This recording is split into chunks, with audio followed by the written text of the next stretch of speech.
سبحان اللہ و بحمدہ عدد خلقہ ورید نفسہ وزینت عرشہ ومداد کلماتہ اللہم صلی علی محمد وعلی آل محمد کما صلیت علی ابراہیم وعلی آل ابراہیم انک حمید مجید اللہم بارک علی محمد وعلی آل محمد کما بارکت علی ابراہیم وعلی آل ابراہیم انک حمید مجید اعوذ باللہ من الشیطان الرجیم بسم اللہ الرحمن الرحیم رب اشرح لی صدری ویسر لی امری واحلل عقدۃ من لسانی یفقہوا قولی رب زدنی علما اللہم فقہنا فی الدین آمین یا رب العالمین۔ السلام علیکم ورحمۃ اللہ وبرکاتہ۔ سلسلہ ہے منتخب نصاب کا، اور اس میں ہم سورہ فرقان کے آخری رکوع کی روشنی میں عباد الرحمن کے جو اوصاف ہیں ان کا مطالعہ کر رہے تھے۔ تو لاسٹ لیکچر میں ہم نے ایک یہ وصف ہم نے دیکھ لیا تھا کہ جھوٹ سے بیزاری ہے اور لغویات سے کنارہ کشی ہے، اور اس کے بعد اب ہم دیکھتے ہیں آیت نمبر 73 سے 73 سے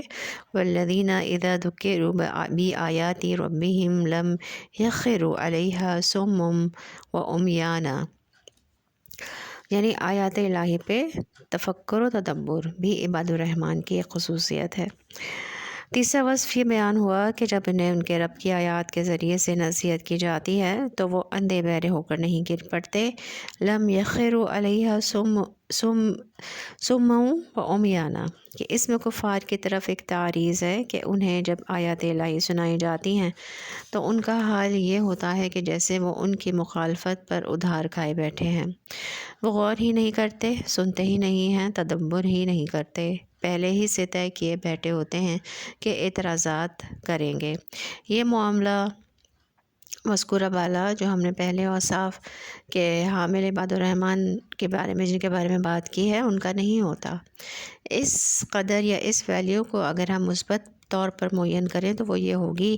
کہ آیت قرآنیہ پر، آیت ربانیہ پر تدبر و تفکر ہو، ان پر غور کیا جائے، انہیں گوش حقیقت سے سنا جائے، انسان ان آیات الہیہ کی گہرائیوں میں غوطہ زنی کرے۔ اس کے بعد جو دوسری اس کے آگے کی جو وصف ہے ان کا اوصاف میں سے وہ ہے وہ اپنے اہل و عیال کے لیے دعا کرتے ہیں۔ چوتھا وصف انسانی فطرت سے وابستہ ہے۔ جو شخص خود نیک ہوگا اور سیدھے راستے پر زندگی بسر کر رہا ہوگا، لازماً اس کی تمنا ہوگی کہ اس کے اہل و عیال بھی اسی راستے پر چلیں اور وہ بھی تقوی اور احسان کی روش اختیار کریں۔ لہٰذا وہ اپنے رب سے دعا کرتے رہتے ہیں کہ ربنا ہب لنا من ازواجنا وذریاتنا قرۃ اعین، کہ اے ہمارے رب ہمیں اپنی بیویوں سے اور اپنی اولاد سے آنکھوں کی ٹھنڈک عطا فرما۔ تو ایک مومن کی آنکھوں کی ٹھنڈک اسی میں ہے کہ اس کی اولاد بھی ایمان و اسلام اور تقوی اور احسان کے راستے پر گامزن ہو، اس کے گھر میں بھی بر اور تقوی کا ماحول ہو۔ چنانچہ اس معاملے میں ہمارے قریب کے زمانے میں شاہ ولی اللہ دہلوی رحمۃ اللہ کی مثال بڑی عظیم ہے۔ اللہ تعالیٰ نے انہیں 4 بیٹے عطا فرمائے، شاہ عبد القادر، شاہ عبدالعزیز، شاہ عبدالغنی اور شاہ رفیع الدین رحمۃ اللہ علیہ، اور یہ چاروں نہایت نیک اور نہایت پارسا تھے۔ ان میں سے 2 بیٹے تو وہ ہیں، یعنی شاہ عبد القادر اور شاہ رفیع الدین رحمۃ اللہ علیہ السلام، جنہوں نے قرآن مجید کے اردو میں اولین ترجمے کیے اور آج تک مستند ترین ترجمے وہی ہیں۔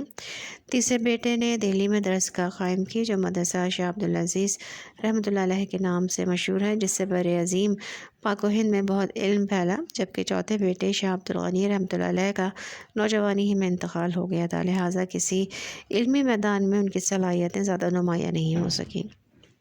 تاہم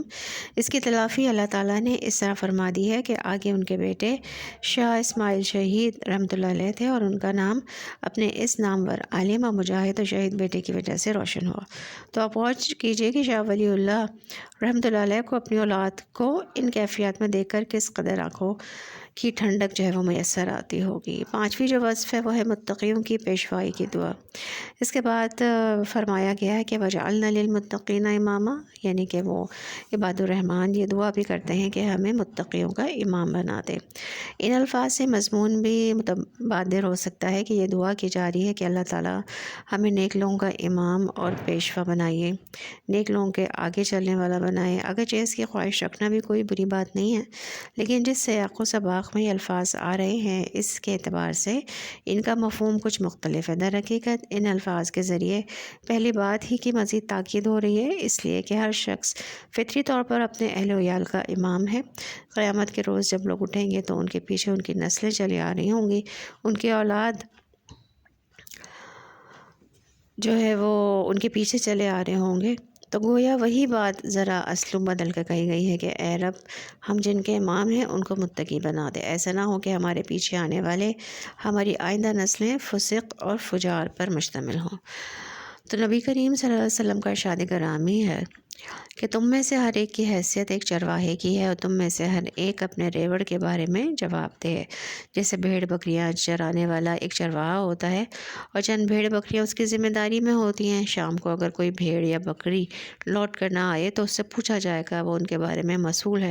اسی طرح تم میں سے ہر شخص کی حیثیت ایک چرواہے کی ہے۔ اللہ نے اپنی مخلوق میں سے کچھ افراد تمہارے حوالے کر دیے ہیں، وہ تمہاری بیویاں ہیں، تمہاری اولادیں ہیں، وہ تمہارے زیر کفالت ہیں، وہ تمہارے زیر تربیت ہیں۔ یہ تمہارا وہ غلہ ہے جس کے بارے میں اللہ تم سے پوچھے گا کہ تم نے ان کے صحیح رخ پر تعلیم و تربیت کا کتنا اہتمام کیا، انہیں اللہ کے نیک اور متقی بندے بنانے کے لیے کتنی محنت کی۔ تو یہ ہے مفہوم اس ارشاد نبی صلی اللہ علیہ وسلم کا۔ چنانچہ ہر بندہ مومن کی یہ دعا ہونی چاہیے کہ اے اللہ جو غلہ تو نے مجھے عطا فرمایا ہے، جس کی ذمہ داری تو نے مجھے سونپی ہے، اس کو توفیق دے کہ وہ نیکی اور تقوی کی روش اختیار کرے اور ہم کو ایسے متقیوں کا امام بنا، وجعلنا للمتقین اماما۔ آگے جو ہے وہ ان کے اسی کام پر اور اسی یہ جو کام ہے اس پہ وہ صبر و استقامت اختیار کرتے ہیں تو اس کا بدلہ جنت ہے۔ آگے فرمایا جا رہا ہے اولئک یجزون الغرفۃ بما صبروا، کہ یہ وہ لوگ ہیں جنہیں جزا کے طور پر جنت میں بالا خانے ملیں گے بسبب ان کے صبر کے۔ اس آیت میں گویا عباد الرحمن کا چھٹا اور نہایت اہم وصف آ گیا، بما صبروا، یعنی یہ در حقیقت بدلہ ہے اس صبر کا جو انہوں نے اللہ کی راہ میں کیا۔ یہ وہ بات ہے جو ہم سورۃ العصر کے بھی اندر پڑھ چکے ہیں اور سورہ لقمان کے دوسرے رکوع میں بھی، وَأَصْبِرْ عَلَىٰ مَا أَصَابَكَ۔ ظاہر بات ہے کہ یہ تمام اوصاف انہی لوگوں میں پیدا ہو سکتے ہیں جن میں صبر کا مادہ ہو، تبھی تو وہ دنیاوی لذات اور ترغیبات سے کنارہ کشی اختیار کر سکیں گے، سوائے ہوائے نفس سے اجتناب کر سکیں گے اور شیطان کے اغوا سے بچ سکیں گے۔ یہ سب کام اسی وقت ممکن ہوں گے جب ان میں صبر کا مادہ ہوگا، اور پھر دنیا میں نیکی، راست بازی اور صداقت شعاری کا راستہ اختیار کرنے والوں کو آزمائشوں سے سابقہ پیش آ کر رہتا ہے۔ ان آزمائشوں پر صبر کر کے ہی وہ بر و تقوی کی راہ پر استقامت کے ساتھ چل سکیں گے۔ جیسے سورہ حامیم سجدہ میں فرمایا گیا، ان الذین قالوا ربنا اللہ ثم استقاموا، یقیناً جن لوگوں نے کہا ہمارا پروردگار اللہ ہے اور پھر وہ اس پر ثابت قدم رہے، تو یہ استقامت اور یہ صبر ہی در حقیقت وہ جوہر ہے کہ جس کی بنیاد پر انسان دنیا میں وہ روش اختیار کر سکتا ہے جس کے نتیجے میں اس میں وہ اوصاف پیدا ہو سکتے ہیں جن کا یہاں ذکر ہوا۔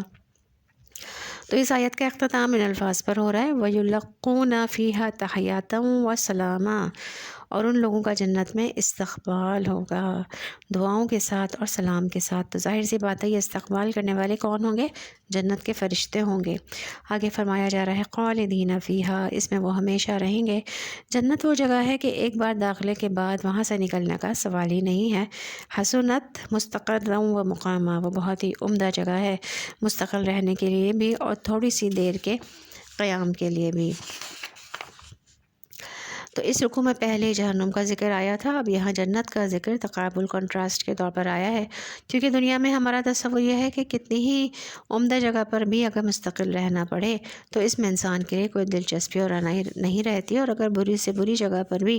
تھوڑی سی مدت کے لیے جانا ہو، جیسے صحرائے اعظم میں انسان تھوڑے عرصے کے لیے چلا جائے تو تبدیلی چینج کی وجہ سے ایک تفریح ہو جاتی ہے، ایک مہم جوئی کا احساس ہوتا ہے۔ تو جہنم کے بارے میں فرمایا کہ وہ ایسی بری جگہ ہے کہ مستقل قرار کی حیثیت سے تو انتہائی خوفناک ہے ہی۔ اگر کوئی ایک لمحے کے لیے بھی اس میں داخل ہو جائے تو اس دوزخ کی تمام شدتیں، تمام غلظتیں اور تمام کلفتیں آنے واحد میں عیاں ہو جاتی ہیں۔ ربنا اصرف عنا عذاب جہنم اللہم اجرنا من النار۔ اس کے برعکس جنت وہ جگہ ہے کہ وہاں تھوڑی ہی دیر ہی نہیں بلکہ مستقل قیام ہوگا، لیکن اس کے حسن میں، اس کی رعنائیوں میں اور اس کی دلچسپیوں میں کوئی کمی نہیں آئے گی، اور انسان اس سے کبھی بھی اکتائے گا نہیں، بور نہیں ہوگا۔ تو اللہم انا نسألک جنت الفردوس۔ آگے آیت ہے، اس میں ارشاد فرمایا جا رہا ہے قل ما یعبأ بکم ربی لولا دعاؤکم فقد کذبتم فسوف یکون لزاما۔ نبی پاک صلی اللہ علیہ وسلم سے خطاب ہے کہ اے نبی صلی اللہ علیہ وسلم فرما دیجئے کہ میرے رب کو تمہاری کوئی پرواہ نہیں ہے، اگر نہ ہوتا تمہارا پکارنا سو تم جھٹلا چکے ہو، اب اس کی سزا جلد ہی تمہیں چمٹ کر رہے گی۔ اگر غور کیا جائے تو معلوم ہوگا کہ سورۃ الفرقان کی اس آخری آیت میں اور اس سورہ مبارکہ کی پہلی آیت میں بڑا گہرا ربط و تعلق ہے، یعنی تبارک الذی نزل الفرقان علی عبدہ لیکون للعالمین نذیرا، پہلی آیت۔ بڑی بابرکت ہے وہ ہستی جس نے نازل فرمایا الفرقان اپنے بندے پر تاکہ وہ تمام جہاں والوں کے لیے خبردار کرنے کے والے بن جائیں۔ تو ایمانیات کے ذیل میں یہ بات ہمارے سامنے آ چکی ہے کہ ایمان کے 3 بڑے بڑے اجزاء ہیں: ایمان باللہ یا توحید، ایمان بالآخرہ یا معاد، اور ایمان بالرسالت۔ تو سورۃ الفرقان کی آخری رکوع کی پہلی 2 آیات میں ایمان باللہ پہ بحث ہوئی۔ ارشاد ہوا تبارک الذی جعل فی السماء بروجا وجعل فیہا سراجا وقمرا منیرا وہو الذی جعل اللیل والنہار خلفۃ لمن اراد ان یذکر او اراد شکورا، کہ میں نے عرض کیا کہ یعنی اس میں عرض کیا گیا ہے کہ ان سب کا نتیجہ ایمان باللہ ہے۔ سورہ فرقان کی پہلی اور آخری آیت کا تعلق ایمان برسالت سے ہے کہ اللہ تعالیٰ رسولوں کو کیوں بھیجتا رہا، نبوت اور رسالت کی غرض کیا ہے، ان کا مقصد کیا ہے۔ سورۃ النساء کی آیت نمبر 165 میں یہ مضمون بڑی وضاحت سے اور بڑے واضح الفاظ میں آیا ہے کہ رسولا مبشرین ومنذرین لئلا یکون للناس علی اللہ حجۃ بعد الرسل وکان اللہ عزیزا حکیما، کہ ہم اپنے رسولوں کو بشارت دینے والا اور خبردار کرنے والا بنا کر بھیجتے رہے ہیں تاکہ رسولوں کی آمد کے بعد لوگوں کے پاس اللہ کے ہاں کوئی عذر باقی نہ رہ جائے، اور اللہ تو ہے ہی غالب حکمت والا۔ تو معلوم ہوا کہ رسولوں کو بھیجنے کا ایک اہم مقصد اتمام حجت اور قطع عذر تھا، تاکہ لوگ یہ نہ کہہ سکیں کہ اے اللہ ہمیں تو پتہ ہی نہیں تھا کہ تو کیا چاہتا ہے، ہمیں معلوم نہیں تھا کہ تجھے کون کون سے اوصاف پسند ہیں، ہم جانتے نہیں تھے کہ تو کن چیزوں سے ناراض ہوتا ہے۔ اگرچہ اللہ تعالیٰ نے انسان کو اس دنیا میں سماعت و بصارت، عقل و شعور اور نیکی و بدی کی تمیز جیسی بہت سی چیزوں سے مسلح کر کے بھیجا ہے، اور یہ بنیادی اور ابتدائی حجت ہے جو ہر انسان پر قائم ہے، لیکن اتمام حجت تب ہوتا ہے جب رسول تشریف لاتے ہیں۔ چنانچہ رسولوں نے حق کو قولاً اور عملاً پیش کر دیا، سچ بولنے کی ترغیب دی تو ساری عمر سچ بول کر دکھایا، دیانت اور امانت کی تلقین کی تو اپنی زندگیوں میں دیانت اور امانت کا نمونہ پیش فرما دیا، عدل و قسط کی تاکید کی تو دوست و دشمن کی تمیز و امتیاز کے بغیر عدل و انصاف کر کے دکھایا، عفو و صفح کی نصیحت کی تو اپنی جان کے دشمنوں، خود اپنے اوپر اور اپنے ساتھیوں پر بے پناہ مظالم ڈھانے والوں کو بھی معاف کر کے دکھایا، جو دعوت دی اس کا عملی نمونہ بھی لوگوں کے سامنے رکھ دیا، تو گویا لوگوں پر قولاً اور عملاً آخری درجے میں حجت قائم ہو گئی۔ یہی وہ حقیقت ہے جو سورۃ النساء کی آیت میں جو اوپر بیان کی گئی ہے اس میں بیان ہوئی ہے، اور یہی مضمون سورۃ الفرقان کی پہلی آیت میں آیا ہے کہ انبیاء اور رسول کی اس مقدس جماعت میں رسول اللہ صلی اللہ علیہ وسلم کی ایک امتیازی شان ہے۔ پہلے بھی رسول بشیر و نذیر بن کر آئے تھے، لیکن وہ اپنی اپنی قوموں کی طرف آتے تھے۔ قرآن مجید میں یہ مضمون تکرار کے ساتھ آیا ہے، وَإِلَىٰ عَادٍ أَخَاهُمْ هُودًا وَإِلَىٰ ثَمُودَ أَخَاهُمْ صَالِحًا وَإِلَىٰ مَدْيَنَ أَخَاهُمْ شُعَيْبًا۔ سورۃ الأعراف۔ اور قوم عاد کی طرف ہم نے ان کے بھائی ہود علیہ السلام کو بھیجا، اور قوم سمود کی طرف ہم نے ان کے بھائی صالح علیہ السلام کو بھیجا، اور مدین میں رہنے والی قوم کی طرف ہم نے ان کے بھائی شعیب علیہ السلام کو بھیجا۔ چنانچہ مطالعہ قرآن حکیم کی روشنی میں یہ کہنا غلط نہ ہوگا کہ نبی کریم صلی اللہ علیہ وسلم کی بعثت سے قبل نبوت اور رسالت کا معاملہ علاقائی یا قومی ہوتا تھا، لیکن جناب محمد رسول اللہ صلی اللہ علیہ وسلم کی ذات مبارکہ پر جو نبوت کا اختتام اور اتمام ہوا اور رسالت کی تکمیل ہوئی، اس کا ایک مظہر یہ ہے کہ آپ صلی اللہ علیہ وسلم سارے جہاں والوں کے لیے خبردار کرنے والے بن کر تشریف لائے ہیں، اور قرآن مجید فرقان حمید اسی مقصد کے لیے نازل فرمایا گیا۔ تبارک الذی نزل الفرقان علی عبدہ لیکون للعالمین نذیرا۔ یہی بات سورۃ الانبیاء میں بھی آئی ہے کہ وما ارسلناک الا رحمۃ للعالمین، اور سورہ سبا میں حضور صلی اللہ علیہ وسلم کی آفاقی اور عالمی شان کو اور بھی واضح الفاظ میں اس طرح بیان فرمایا گیا ہے کہ وما ارسلناک الا کافۃ للناس بشیرا ونذیرا، اور اے نبی صلی اللہ علیہ وسلم، ہم نے نہیں بھیجا آپ کو مگر تمام لوگوں کے لیے بشیر اور نذیر بنا کر۔ لیکن یہ بات جان لیجئے کہ رسول ہمیشہ اللہ تعالیٰ کی طرف سے برہان، دلیل اور بینہ بن کر تشریف لاتے ہیں، لہذا جہاں رسولوں کی بعثت رحمت کا باعث ہے، وہاں جو انکار کرنے والے ہیں ان کے لیے دنیا اور آخرت میں یہی چیز موجب عذاب اور موجب سزا بھی بن جاتی ہے۔ تو رسول کی آمد سے پہلے ان کے پاس کوئی عذر تو تھا کہ اے اللہ ہمیں معلوم نہیں تھا، ہم جانتے نہیں تھے کہ تیری رضا کیا ہے، لیکن رسولوں کے آنے کے بعد یہ عذر ختم ہو جاتا ہے۔ اب محاسبہ شدید ہوگا اور پکڑ سخت ہوگی۔ یہی وجہ ہے کہ ہم دیکھتے ہیں کہ قرآن مجید میں بار بار ان قوموں کا ذکر ہوا ہے کہ جن کی طرف رسولوں کو مبعوث فرمایا گیا، اور جب انہوں نے ان رسولوں کا انکار کیا، ان کی تکذیب کی، ان کو قتل کرنے کے در پہ ہو گئے، تو اللہ تعالیٰ نے اپنے رسولوں کو اور چند لوگوں کو جو ان رسولوں پر ایمان لائے تھے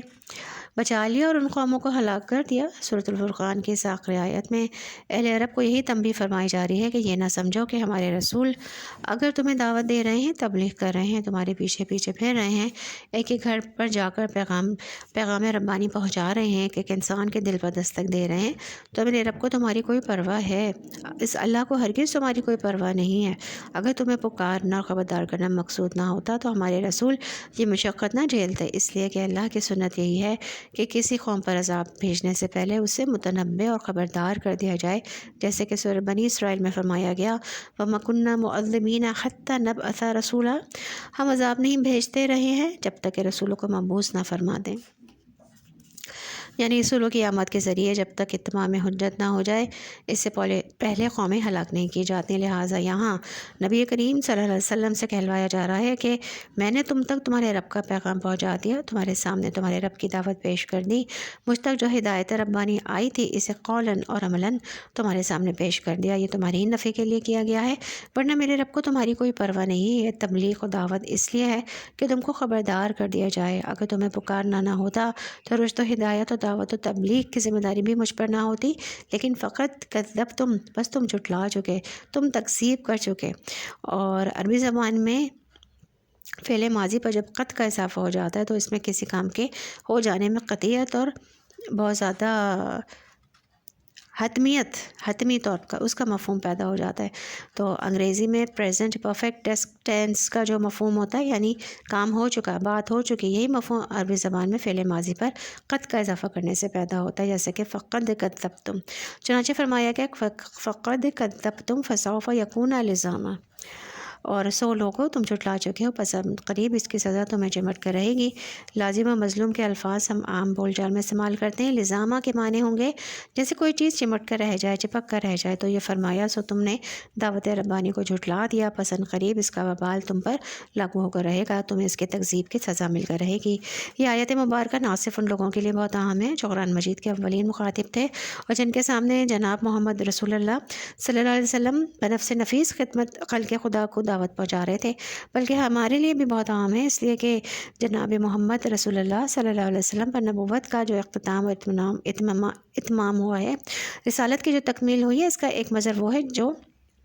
پہلے پیش کیا جا چکا ہے کہ رسول اللہ صلی اللہ علیہ وسلم کی بعثت پوری نوع انسانی کے لیے ہے، اور اسی کا دوسرا مظہر یہ ہے کہ آپ صلی اللہ علیہ وسلم ہی کا دور رسالت تا قیامت جاری رہے، اور یہ دور جس میں ہم سانس لے رہے ہیں یہ بھی دور رسالت محمدی ہے صلی اللہ علیہ وسلم۔ ہر انسان جو آج دنیا میں پیدا ہو رہا ہے اور قیامت تک پیدا ہوگا وہ نبی آخر الزمان حضرت محمد مصطفیٰ صلی اللہ علیہ وسلم کی امت دعوت میں شامل ہے۔ ہاں، امت اجابت میں وہی شامل ہوگا جو نبی کریم صلی اللہ علیہ وسلم کی دعوت دعوت پر لبیک کہے، حضور صلی اللہ علیہ وسلم کی تصدیق کرے، حضور صلی اللہ علیہ وسلم پر ایمان لائے۔ لیکن امت دعوت سے مراد تو وہ تمام لوگ ہیں جن کی طرف کسی رسول کو بھیجا گیا، جیسے حضرت حود علیہ السلام کی امت دعوت قوم عاد تھی، حضرت صالح علیہ السلام کی امت دعوت قوم سمود تھے۔ اسی طرح جناب محمد رسول اللہ صلی اللہ علیہ وسلم کی امت دعوت پوری نوع انسانی ہے، اور پیغام ربانی کو جس طرح نبی کریم صلی اللہ علیہ وسلم نے بنفس نفیس ان لوگوں کو پہنچایا جو آپ صلی اللہ علیہ وسلم کے مخاطبین اولین تھے، اسی طرح یہ ہماری ذمہ داری ہے کہ ہم روح عرضی پر بسنے والے ہر شخص تک اس پیغام کو پہنچائیں۔ رسول اللہ صلی اللہ علیہ وسلم نے تکلیفیں جھیل کر اور مصیبتیں اٹھا کر یہ فریضہ انجام دعوت کا انجام جو ہے وہ دعوت کا فریضہ انجام دیا ہے۔ آپ صلی اللہ علیہ وسلم کا تمسخر اور استہزاء بھی اڑایا گیا، آپ صلی اللہ علیہ وسلم پر پتھراؤ بھی ہوا، آپ صلی اللہ علیہ وسلم کے راستے میں کانٹے بھی بچھائے گئے، اور آپ صلی اللہ علیہ وسلم کی گردن مبارک میں چادر ڈال کر اس طرح بل دیا گیا کہ چشمے ہائے مبارک ابل پڑنے کو ہوئی، آپ صلی اللہ علیہ وسلم پر کوڑا کرکٹ ڈالا گیا آپ صلی اللہ علیہ وسلم کی شان مبارک پر، جبکہ آپ صلی اللہ علیہ وسلم سر پر سجود تھے، اونٹ کی نجاست بھری اوچھڑی رکھی گئی، طائف کی گلیوں میں آپ صلی اللہ علیہ وسلم پر پتھروں کی اس طور پر بارش ہوئی کہ جستے اتھر لہو لہان ہو گیا، اور جس میں اقدس سے خون بہہ بہہ کر نالین شریف میں جم گیا۔ یہ ساری تکلیفیں آپ صلی اللہ علیہ وسلم نے جھیلی، لیکن دین کا پیغام پہنچا کر حجت قائم کر دی۔ اب یہ کام امت مسلمہ کے ذمہ ہے، میرے اور آپ کے ذمہ ہے، کہ حضور صلی اللہ علیہ وسلم کے ہر امتی کے ذمہ ہے کہ اللہ کا پیغام ایک ایک فرد نوع بشر تک پہنچائیں۔ یہ ہر مسلمان کی دینی ذمہ داری ہے، اگر پہنچا دیں تو ہم بری ذمہ ہو جائیں گے۔ جن تک بات پہنچا دی جائے، اگر وہ دعوت کو رد کر دیں اور اس کو قبول کرنے سے انکار کر دیں تو پھر وہ خود ذمہ دار ہوں گے، سارا بوجھ ان پر ہوگا۔ لیکن اگر معاملہ وہ ہو جو فی الواقع ہمارا ہے، ہاں کہ ہم دوسروں تک کیا پہنچائیں، آج خود ہم اس بات کے محتاج ہو گئے ہیں کہ قرآن ہمیں پہنچایا جائے تو مجرم ہم ٹھہریں گے۔ سو معلوم ہوا کہ ہمارے شانوں پر دوہری ذمہ داری آ گئی ہے، جن تک پیغام پہنچانا تھا اگر ان تک پیغام نہیں پہنچ رہا، انظار نہیں ہو رہا، دعوت ربانی کا حق ادا نہیں ہو رہا، تو ان لوگوں کی غلط روی و گمراہی کا وبال بھی ہم پر آئے گا۔ اور خود ہمارا اپنا حال یہ ہے کہ اگرچہ ہم قرآن کے ماننے والے ہیں، جناب محمد رسول اللہ صلی اللہ علیہ وسلم کے نام لیوا ہیں، لیکن الا ماشاء اللہ ہم عملاً تو تکذیب کر ہی رہے ہیں نا۔ ایک تکذیب قولی ہوتی ہے کہ کسی نبی کے بارے میں یہ کہا جائے کہ وہ نبوت کا غلط دعویٰ کر رہا ہے، جھوٹ کر رہا ہے، جیسے ابو جہل اور ابو لہب نے رسول اللہ صلی اللہ علیہ وسلم کی تکذیب کی، جبکہ ایک تکذیب عملی ہوتی ہے کہ بظاہر زبان سے تو حضور صلی اللہ علیہ وسلم کو نبی رسول مان لیا جائے، لیکن آپ صلی اللہ علیہ وسلم کے احکام کو تسلیم نہ کیا جائے۔ تکذیب عملی کی ایک مثال قرآن مجید میں سورۃ الجمعہ میں آئی ہے کہ مثال ان کی جو حامل تورات بنائے گئے تھے، پھر انہوں نے اس کی ذمہ داری کو ادا نہ کیا، اس گدھے کی مانند ہے کہ جس پر کتابوں کا بوجھ لدا ہوا ہو، اور بہت بری ہے مثال اس قوم کی کہ جس نے آیات الہیہ کی تکذیب کی، اور اللہ ایسے ظالم لوگوں کو ہدایت نہیں دیتا۔ اب آپ اس آیت مبارکہ کے الفاظ پر غور کریں، بئس مثل القوم الذین کذبوا بآیات اللہ، کہ ہم سب جانتے ہیں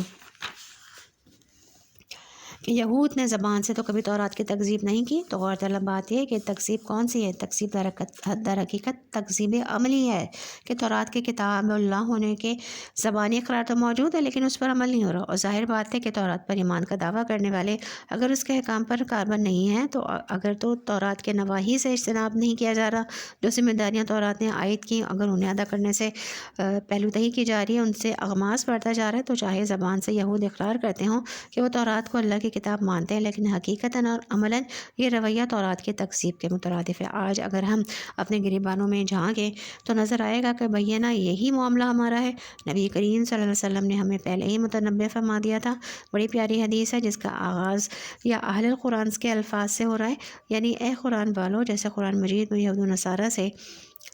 یا اہل الکتاب کے الفاظ سے خطاب ہوتا ہے، محبوب رب العالمین صلی اللہ علیہ وسلم ہم مسلمانوں سے خطاب فرما رہے ہیں، یا اہل القرآن کے الفاظ سے ارشاد ہوتا ہے، یا اہل القرآن، اے قرآن والو، قرآن حکیم کو اپنا تکیہ نہ بنا لینا، اسے ایک ذہنی سہارا نہ بنا لینا، قرآن کو پس پش نہ ڈال دینا۔ تکیہ پیٹھ کے پیچھے ہوتا ہے نا، ایسے نہ ہو کہ تم قرآن کو پیٹھ کے پیچھے پھینک دو، بلکہ تمہارا طرز عمل کیا ہونا چاہیے؟ اسے پڑھو جیسا کہ اس کے پڑھنے کا حق ہے، رات کے اوقات میں بھی اور دن کے اوقات میں بھی، اور اسے پھیلاؤ، اسے عام کرو، اس کی تبلیغ کرو، اس کے نور سے چہار دانگ عالم کو منور کرو، اور اسے خوش الحانی سے پڑھو کہ اس سے تمہاری روح کو غذا میسر آئے، اور اس میں تدبر کرو، غور و فکر کرو۔ وہی بات جو ہم نے اس رکوع میں پڑھی کہ والذین اذا ذکروا بآیات ربہم لم یخروا علیہا صم و عمیانا، چنانچہ قرآن پر تدبر ہو فکر ہو۔ آخر میں ارشاد ہوا لعلکم تفلحون، تاکہ تم فلاح پاؤ۔ بس اگر ہم قرآن مجید کے ساتھ یہ طرز عمل اختیار نہیں کرتے جس کا حکم نبی اکرم صلی اللہ علیہ وآلہ وسلم کی اس حدیث میں آیا ہے، تو چاہے زبان سے ہم مانتے ہوں کہ یہ اللہ کا کلام ہے، لیکن حقیقتاً ہم تکذیب کا ارتکاب کر رہے ہوتے ہیں، اور یہی عملی تکذیب ہے۔ اس معنی میں اس آیت مبارکہ کے مخاطبین میں ہم بھی شامل ہیں۔ قل ما یعبأ بکم ربی لولا دعاؤکم، کہ اے نبی صلی اللہ علیہ وسلم ان لوگوں کے کان کھول دیجئے، انہیں یہ بات سنا دیجئے کہ میرے رب کو تمہاری کوئی پرواہ نہیں ہے، بلکہ اس نے اگر مجھے مبعوث فرمایا ہے، مجھ پر یہ قرآن نازل فرمایا ہے، تو صرف اس لیے کہ تم پر اتمام حجت کرنا مقصود ہے، لہٰذا میں نے تو تبلیغ کا حق ادا کر کے تم پر حجت قائم کر دی، لیکن فقط کذبتم،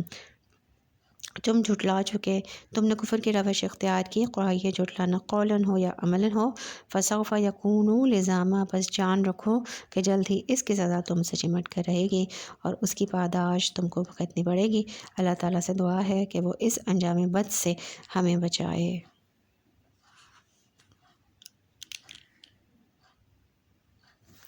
بارک اللہ لی ولکم فی القرآن العظیم ونفعنی وإیاکم بالآیات وذکر الحکیم۔ الحمدللہ یہاں پہ سورہ فرقان کے جرکم کی جو آیات تھیں ان کے بارے میں جو درس تھا وہ یہاں پہ مکمل ہوا۔ اس کے بعد ہم سورہ تحریم کی روشنی میں عائلی زندگی یعنی ایک خاندانی زندگی کے جو بنیادی اصول ہمیں قرآن دیتا ہے اس کے بارے میں ہم انشاءاللہ نیکسٹ لیکچر میں پڑھیں گے۔ اب وقت ہے کتاب شہر رمضان پڑھنے کا، اور اس میں جو ہمارے پاس ٹاپک ہے وہ آج ہے آخری عشرے کے بارے میں، کہ رمضان والعشر الاواخر، رمضان اور آخری عشر۔ تو رمضان سارا ہی عبادت کا مہینہ ہے، مگر اس کے آخری عشرے کی عبادات کی خاص فضیلت بیان ہوئی ہے۔